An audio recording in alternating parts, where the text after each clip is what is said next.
Hey everybody, Real Estate Ninja here. I hope you're doing well. I got a really interesting tweet that came out from Patrick Bet David, and I want to talk about that today because it is exactly what I've been explaining about the collapse in real estate and how it's going to take effect. And it says right here, or Patrick says, current 30-year fixed mortgage is at 6.28%.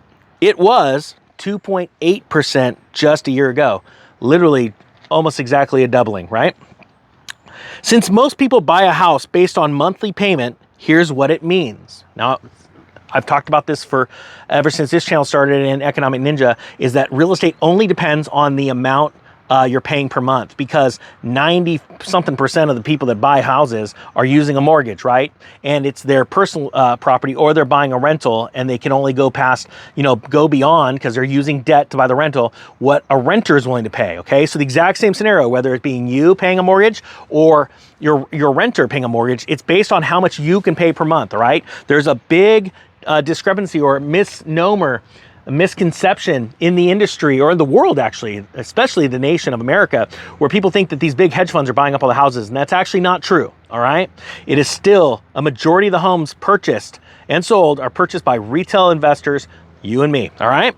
So he says right here, this is what it means. A $500,000 loan at 2.84%, which it was last year, the mortgage rate is $2,460 a month, all right? $2,460 a month.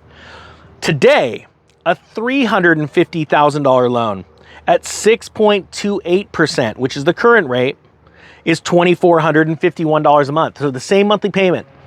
So it says right here, so the same people trying to buy a home, they have not got some massive bonus, pay bonus or raise, right? Their salary raise in the last year. So they can still only afford what they did last year per month, right? Which is around $2,400. That's a healthy payment for someone like here in California, right?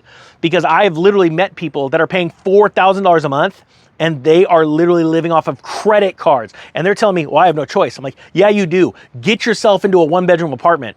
Like, you don't need a 2-bedroom, or you can figure something out. Get out of the state. I mean, think ahead. There's so many people too that are on month-to-months that are just, it's killing them because they keep getting those rents raised, right?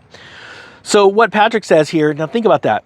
So from $500,000 and what they could have afforded last year, they can only afford for the same payment $350,000. That means essentially there's a 30% correction coming. Well, I'm going to tell Patrick something fully in respect. And if anybody knows Patrick Bet David, please share this video with him. What he had, now he's correct on today's timelines, but what he's not accounting for, and I'm sure he already knows, Federal Reserve's already saying we need to get this Fed funds rate up to 4%, which will not stop inflation. I can't stress that enough. It's not going to stop inflation. It's all fake, because the Fed would have to raise rates above actual inflation, near to or above inflation, to actually quell it. But they're not going to do it, okay? They're not going to do it. The market will crash before that. But before that happens, they're going to get the Fed funds rate to 4%. Do you know where a mortgage is going to be when it gets to 4? Let me give you an idea. I think right now it sits at what, 2.25%, 2.5%? That means a mortgage will be between 8 and 10%. It'll be 8 just normally. It will be 10 as banks price in risk and added things like you have to have an 800 credit score to get the 8%, or you're going to have to buy down your loan interest rate with a couple points just to get to the 8%. You tell me, please tell me in the comments where you think that the industry is going to get stronger and not absolutely collapse on its face. And get ready. This isn't the time to buy yet, because people that have been in the market for a long time, that have been on the edge of selling, especially people that have rentals that have built up massive percentages of gains in capital gains, they are going to panic and they're going to dive those prices down, because you know why? They're going to think this is forever. It's not forever. It's going to be bad. It's going to be sharp. It's going to be opportunities. Today is not the day to buy. I'm telling you, this isn't financial advice. I'm just a dude. I'm the worst real estate agent in the world, actually. Why? Because I couldn't sell anyone something that I knew was going to collapse, just like I did in 2006.